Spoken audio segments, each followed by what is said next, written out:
Have you ever lost a battle with an 8-pound cat? I have. I'm Jen, a burnout and vicarious trauma coach, and I most certainly do not have my shit together. The other night, I was curled up with a great book when Mirabelle very delicately leapt up beside my leg.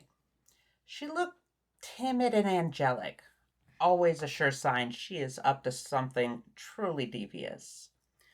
My suspicions raised, I glanced around and noticed the bookmark resting on my leg. It's a beautiful handmade bookmark from a former residential client.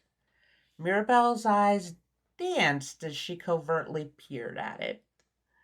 She lifted herself up ever so slightly, reached over, and gently clasped the bookmark string in her mouth.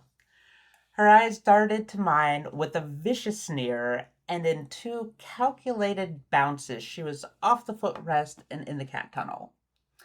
I couldn't help but laugh. My devil in disguise. It didn't sound like she was destroying it, so I read a couple more paragraphs. But then I decided I really did not want her ruining something with sentimental value, so I decided to reclaim it. I walked to the cat tunnel, and as I reached into one of the openings, she growled at me. Mirabelle, I called in case she was guarding it from her brother, and reached for the opening again. This time she hissed and growled. I paused and decided this was not the hill I was willing to die on. She wasn't demolishing it. I knew she'd get bored eventually. She could keep the prize she earned with her stealth and sweet, innocent looks. Needing to share a smile, I texted the friend I adopted the cats from, someone as dry witted as me.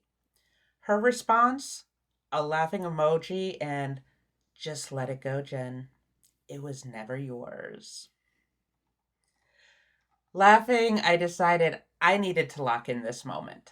Mirabelle just gave me a perfect example for something I'm always working on, knowing which battles are actually worth fighting. Like my continual battle against my absolute need to argue over semantics. It's a family pastime. Or when someone recounts a story I was present for, but their version is wrong. Sorry. I mean, their memory of the details and mine are different. Or the time when my books were off by 3 cents. Raised by a CPA, the stickler in me spent hours hunting down my error.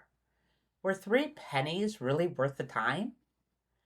And of course, there are plenty of other molehills I mistake for important hills worth dying on.